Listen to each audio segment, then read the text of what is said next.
বলে ছাত্র সমাজ যুব সমাজের জন্য কাজ করবে, কর্মসংস্থানের ব্যবস্থা করবে, শিক্ষার উন্নতি করবে। যে শিক্ষার ধস নেমেছে শিক্ষা ব্যবস্থায় সেটার উন্নতি করবে, পরিষ্কার ভাবে আমরা বলেছি।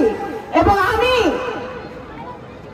তার উপরে একটি কথা বলতে চাই যে আপনাদের বোন হিসেবে, সন্তান হিসেবে আমার দায়িত্ব কর্তব্য এই নগরকান্দার প্রত্যেকটা ছেলে মেয়ে যারা আজকে অংশগ্রহণ করছে লাঠি খেলায়, বিভিন্ন খেলায়, এবং যারা এখানে উপস্থিত হয়েছে প্রত্যেকে নগরকান্দা উপজেলায় মুখ উজ্জ্বল করবে, বাংলাদেশের মুখ উজ্জ্বল করবে, সেইভাবে আমাদের কাজ করতে হবে ইনশাআল্লাহ।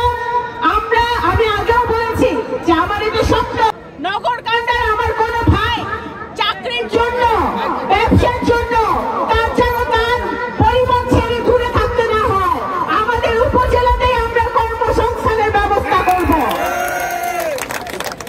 সেই জন্য শিক্ষিত হতে হবে, সেই জন্য আমাদের সুশিক্ষায় শিক্ষিত হতে হবে, মাদক থেকে দূরে থাকতে হবে, সকল প্রকার অপকর্ম থেকে দূরে থাকতে হবে, সকল প্রকার চাঁদাবাজি, টেন্ডারবাজি থেকে দূরে থাকতে হবে।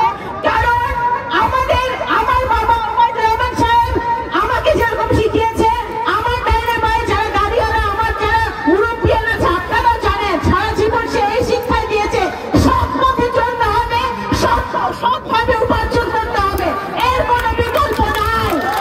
আজকে আমার ভাইদেরকে আমি এই কথাই বলবো, তোমরা সৎ পথে থাকো, সৎভাবে উপার্জন করো। শহীদ রাষ্ট্রপতি জিয়া রহমানের যে আদর্শ ছিল, দেশনেত্রী বেগম খালেদা জিয়া, জনাব তারেক রহমানের যে আদর্শ,